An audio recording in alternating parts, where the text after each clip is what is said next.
You're watching Gold Rush in a Rush, and we're looking back at the episode that started it all, Season 1, Episode 1, No Guts, No Glory. So what happened?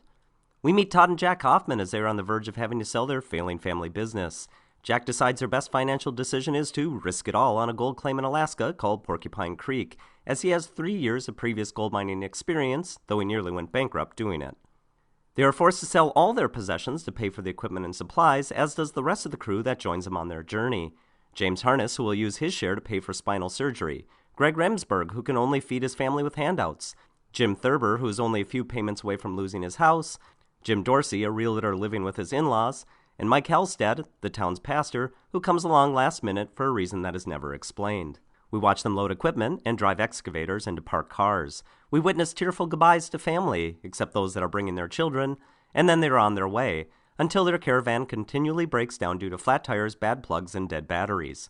But can they get their equipment to the barge in time? Of course they can. 4 days later, they meet the barge in Alaska and drive their equipment to their new claim. They've also brought along 45 guns and 180 boxes of ammunition to apparently protect themselves from never-ending bear attacks. But then they come to a bridge with an unknown weight limit. Will the 270 excavator survive the crossing? Just barely. But will the bridge be strong enough for the 400 to cross?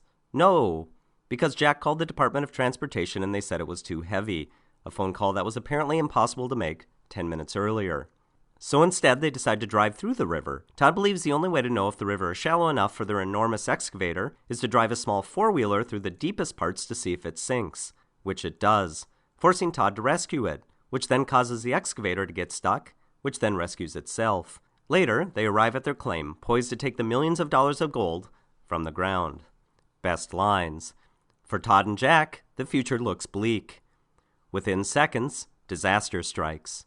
First thing I want to see show up is my guns, because I don't want to be a bear snack. I'm going to take this team of guys, and I'm going to kick this thing right in the face. Now with guns and God on their side, the town takes a moment to reflect on what lies ahead. Join us next time when we're bound to see a series of unparalleled successes that will lead Todd Hoffman to become the greatest gold prospector of all times.